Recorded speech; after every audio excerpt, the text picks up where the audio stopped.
بسم اللہ الرحمن الرحیم۔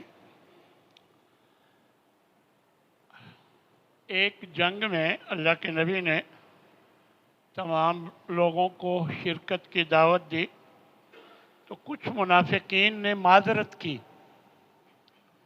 اور وہ شریک نہیں ہوئے، بلکہ معذرت بعد میں کی، شریک نہیں ہوئے۔ تو اللہ تبارک و تعالیٰ فرماتے ہیں کہ یعتذرون الیکم، اعوذ باللہ من الشیطان الرجیم، بسم اللہ الرحمن الرحیم۔ یہ لوگ آپ کے سامنے عذر پیش کریں گے جب تم واپس آؤ گے جنگ سے، تو ان سے کہنا لا تعتذروا، تم عذر پیش مت کرو، ہم تمہاری بات نہیں مانیں گے، ہمیں اللہ نے تمہاری ایک ایک بات کی خبر دے دی ہے، اب اللہ تمہارے عمل کو دیکھے گا اور اس کا رسول، پھر تم عالم الغیب والشہادہ یعنی اللہ کی طرف لوٹائے جاؤ گے تو وہ تمہیں بتائے گا کہ جو کچھ تم عمل کرتے رہے ہو۔ فرمایا کہ بے شک اللہ نے ایمان والوں سے ان کے نفس اور ان کے مال خرید لیے ہیں جنت کے بدلے، یعنی اس کے بدلے میں جنت دے گا، کہ وہ اللہ کے راستے میں قتال کرتے ہیں، پھر یا قتل ہو جاتے ہیں یا قتل کر دیے جاتے ہیں۔ یہ وعدہ ہے اللہ کے ذمے، حق وعدہ ہے، تورات میں بھی ہے، انجیل میں بھی اور اب قرآن میں بھی۔ اور اللہ سے بڑھ کر اپنے وعدے کو پورا کرنے والا کون ہو سکتا ہے؟ تو خوش ہو جاؤ اپنے اس سودے پر جو تم نے کیا ہے، اور یہ بہت بڑی کامیابی۔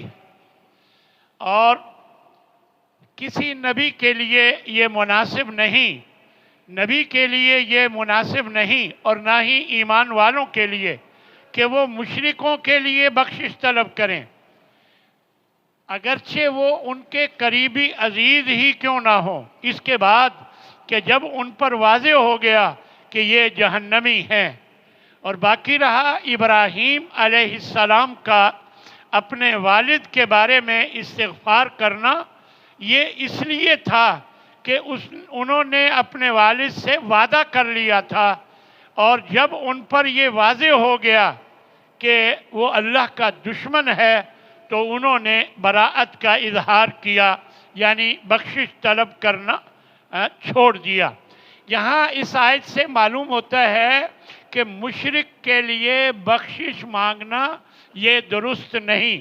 پھر اللہ نے جواب دیا ہے کہ حضرت ابراہیم نے اپنے والد جو کہ مشرک تھے ان کے لیے جو بخشش مانگی تھی وہ کیوں، اس کے جواب میں اللہ نے بتایا کہ دراصل انہوں نے اپنے والد سے وعدہ کیا تھا کہ میں تیرے لیے بخشش طلب کروں گا، اور جب ان پر واضح ہو گیا کہ یہ اللہ کا دشمن ہے تبرأ منہ، پھر وہ بری ہو گئے، بیزار ہو گئے، انہوں نے بخشش مانگنا چھوڑ دیا۔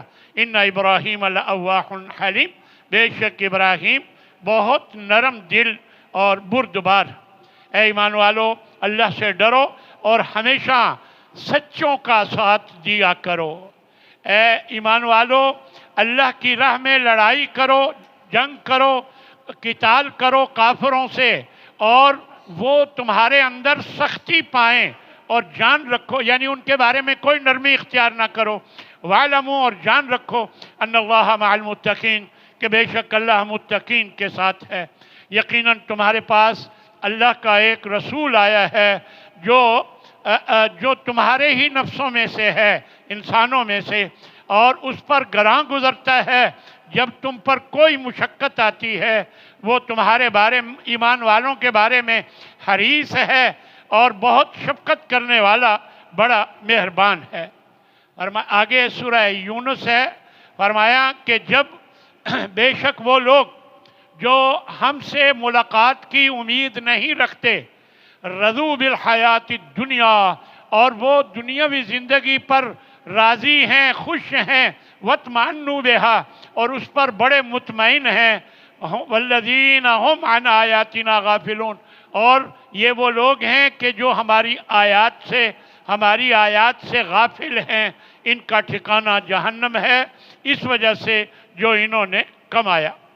انسان کا یہ حال ہے کہ جب اسے کوئی تکلیف پہنچتی ہے دعانا، وہ ہمیں پکارتا ہے، اپنے پہلو کے بل بیٹھ کر کھڑے ہو کر ہر حال میں ہمیں پکارتا ہے۔ پھر جب ہم اس کی تکلیف دور کر دیتے ہیں، مرہ کالم یدعنا الی ضر مسہ، پھر ایسے گزر جاتا ہے جیسے اس نے کبھی ہمیں پکارا ہی نہ تھا۔ فرمایا کہ جب ان پر ہماری آیتیں تلاوت کی جاتی ہیں جو بالکل واضح ہیں، وہ لوگ جو ہماری ملاقات کی امید نہیں رکھتے کہتے ہیں ائت بقرآن غیر ھذا، اس قرآن کے علاوہ کوئی اور قرآن لے آؤ، او بدلہ، یا اسے بدل ڈالو پھر ہم مانیں گے۔ تو آپ فرما دیجئے کہ میں بھلا اس میں کوئی تبدیلی کیسے کر سکتا ہوں اپنی طرف سے؟ میں تو اسی کی پیروی کرتا ہوں جو میری طرف وحی کی جاتی ہے۔ میں اپنے رب سے ڈرتا ہوں کہ اگر میں بھی نافرمانی کروں تو وہ بڑے دن کے عذاب سے میں بھی ڈرتا ہوں۔ فرمایا کہ اے نبی ان سے کہو تمہیں کون رزق دیتا ہے آسمانوں سے اور زمین سے؟ امن یملک السمع والابصار، اور یا بتاؤ کہ کون مالک ہے کانوں اور آنکھوں کا؟ کون ہے جو زندوں کو مردوں سے، مردوں کو زندوں سے نکالتا ہے؟ کون ہے جو یہ سارے معاملات کی تدبیر کرتا ہے؟ ان قریب کہیں گے کہ اللہ ہی تو ہے۔ تو پھر ان سے کہو افلا تتقون، تو کیا تم پھر اس سے ڈرتے نہیں ہو؟ یہ اللہ ہے جو تمہارا حقیقی رب ہے، بھلا حق کے بعد گمراہی نہیں تو اور کیا ہے؟ یعنی حق کو نہ ماننا گمراہی نہیں تو حق کیا ہے؟ تو فرمایا فَأَنَّا تُصْرَفُونَ، تم کہاں بہکائے پھیرے جاتے ہو؟ فرمایا کہ بے شک اللہ لوگوں پر بالکل ظلم نہیں کرتا، لیکن لوگ خود اپنے آپ پر ظلم کرتے ہیں۔ کہہ دیجئے اے نبی کہ میں تو اپنے نفس کا بھی مالک نہیں ہوں، نفع نقصان کا، الا ما شاء اللہ، مگر اتنا جتنا اللہ چاہے۔ ہر امت کے لیے ان کی تباہی کا ایک وقت مقرر ہے، جب وہ وقت آ جاتا ہے تو ایک لحظہ بھی آگے پیچھے نہیں آتا، نہیں ہوتا۔ فرمایا کہ کیا ان سے کہو کیا بھلا تم نے غور کیا کہ اگر تم پر رات کو یا دن کو عذاب آ جائے اللہ کا تو بھلا کس بات پر تم جلدی کرتے ہو؟ ہے تو وہ عذاب ہی، یعنی یہ کہتے تھے لے آؤ وہ عذاب، اگر تم سچے ہو تو لے آؤ۔ تو اگر اللہ فرماتا ہے اگر آ جائے رات کو یا دن کو تو ہے تو وہ عذاب ہی، بھلا غور کرو تم جلدی کس بات کی کرتے ہو؟ فرمایا کہ اے لوگو تمہارے پاس یہ نصیحت آئی ہے تمہارے رب کی طرف سے، اور اس میں شفا ہے سینوں والی بیماریوں کی، اور ہدایت ہے، رحمت ہے ایمان والوں کے لیے۔ بے شک جو اللہ کے دوست ہیں ان پر نہ کوئی خوف ہوتا ہے اور نہ وہ غمگین ہوتے ہیں۔ وہ لوگ جو ایمان لاتے ہیں اور اللہ سے ڈرتے ہیں ان کے لیے دنیا کی زندگی میں بھی خوشخبری ہے اور آخرت میں بھی ان کے لیے خوشخبری ہے۔ اے نبی ان سے کہہ دو کہ بے شک وہ لوگ جو اللہ پر جھوٹ باندھتے ہیں وہ کبھی کامیاب نہیں ہوں گے۔ فرمایا متاع فی الدنیا، یہ دنیا کا عارضی فائدہ ہے، ثم الینا مرجعہم، پھر انہوں نے ہمارے پاس لوٹنا ہے، ہم ان کو شدید عذاب چکھائیں گے اس وجہ سے کہ یہ کفر کرتے تھے۔ اللہ نے پھر ایک دفعہ فرعون، موسیٰ اور وہ جادوگروں کا وہ سارا واقعہ دوبارہ بیان فرمایا، اور پھر یہ سورہ یونس شروع ہو گئی ہے۔ فرمایا کہ کوئی بستی ایسی نہیں کہ عذاب آنے پر وہ ایمان لائے ہوں اور وہ ان کے ایمان نے ان کو نفع دیا ہو، سوائے یونس علیہ السلام کی قوم کے۔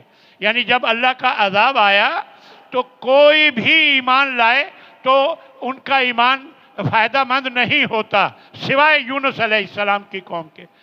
حضرت یونس نے انہیں بتا دیا کہ 3-4 دن ہیں، مزے کر لو، اللہ کا عذاب آنے والا ہے۔ لوگوں نے پرواہ نہیں کی۔